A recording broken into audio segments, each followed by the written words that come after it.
11 1। 11 কি আছে বলেন?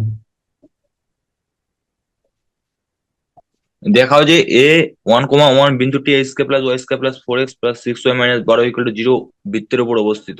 হুম। তারপর এই এই বিন্দু দিয়ে বিন্দুগামী বৃত্তটি যে ব্যাসের বের অপর অঙ্কন করা প্রান্তে যায় স্থানাঙ্ক স্থানাঙ্ক নির্ণয় নির্ণয় করো। করো। খুব সহজ অঙ্ক। লেখেন তো। তো বৃত্তের সমীকরণ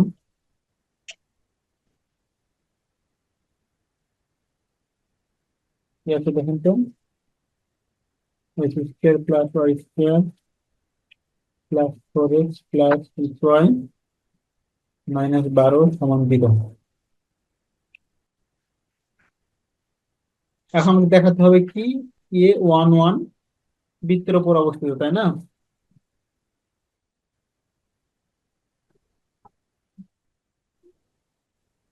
তাহলে আমরা দেখি a11 বিন্দুটি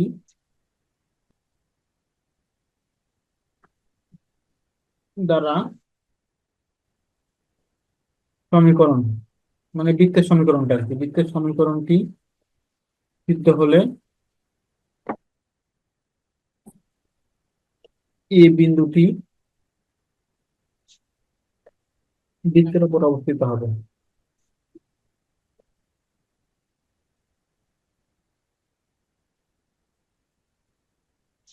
ঠিক আছে।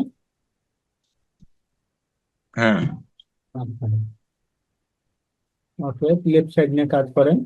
তাহলে এখানে ওয়ান ওয়ান বসাই দেন। ওয়ান ওয়ান বসাইলে কত হবে? 1 + 1 + 4 + 6 1 + 1 + 4 + 6 সমান 0।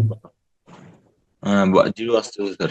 হ্যাঁ, অতএব a1,1 বিন্দুটি বৃত্তের উপর অবস্থিত।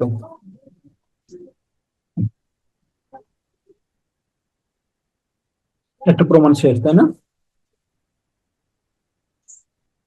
এখন হুম। বলছি এই বিন্দুগামী ব্যাসের অপর প্রান্তে স্থানাঙ্ক। খুব সহজ জিনিস। দেখেন, মনে করেন এটা বৃত্ত ছিল।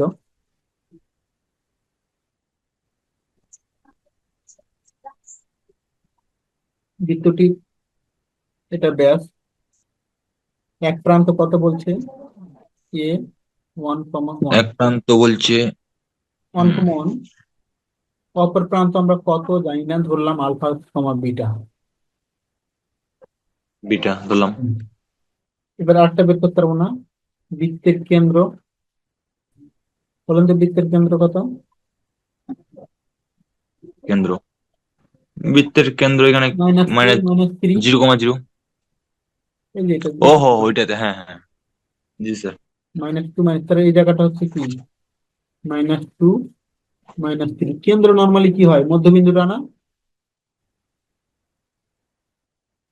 হ্যাঁ তাহলে তাহলে আমরা বলতে পারি, -2 = আচ্ছা একটু লিখে নেন, ধরি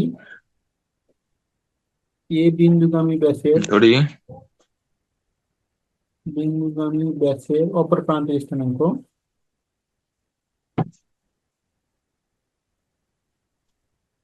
স্থানাঙ্ক বি আলফা কমা বিটা। হুম, তাহলে আমরা এখান থেকে বলতে পারি 1 + α/2 সমান হচ্ছে -2। ঠিক না? হ্যাঁ। 1 + ইয়েস স্যার। β/2 সমান হচ্ছে -3। 3। তাহলে এখান থেকে আলফা সমান পেয়ে যাচ্ছি আমরা কত? তাহলে তাহলে এখানে 4 -4 -3 -4 -5 -5। -3, -5। আর এখানে বিটা সমান পেয়ে যাচ্ছে কত? -7। 3 × 6 = 1। হুম। তাহলে আমরা পেয়ে গেলাম বি ইয়েস এর স্যার। মান -5, -7। এটা অ্যান্সার।